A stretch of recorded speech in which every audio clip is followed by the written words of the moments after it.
Would you now please go to his apartment on November 3rd, 2007? Yes, we have the place.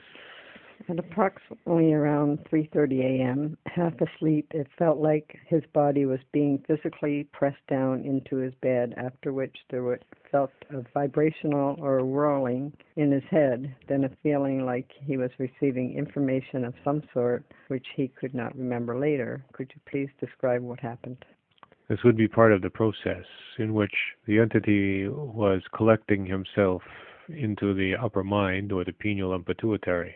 The body feel not that it was pressed down, but that it would be extremely heavy, that it would be the weight of the body as he would understand the density or the dense materialistic aspects of the physical form. You could actually feel for the time the weight, but in fact the respiration was very labored or slow. The heart rate was also very slow. The mass of the body, the physical mass of the body being dense and heavy. This is what he felt.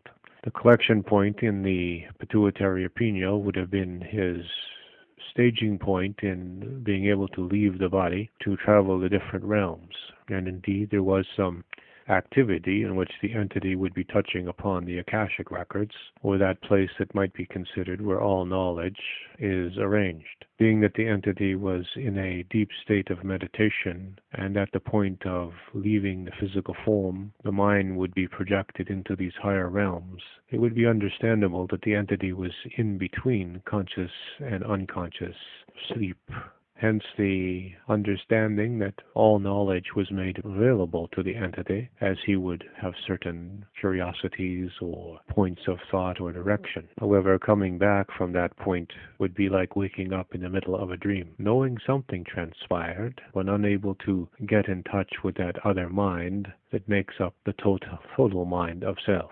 In between the rational, conscious waking state and that of the unconscious, deep, contemplative state of mind. The transition between the two states of mind would be when memory could be taken from the contemplative and placed in the rational, so that there would be some memory of the trip, visitation, or examination just taken.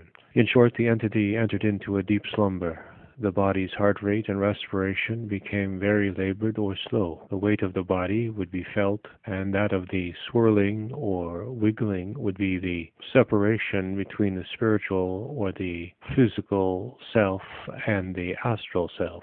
In essence, the spiritual or soul self, you'll see. Here, able to look up and through the circle or the portal into the great beyond, or those dimensions that lie beyond, often referred to as the Akashic Records, you'll say. And the entity ventured forth.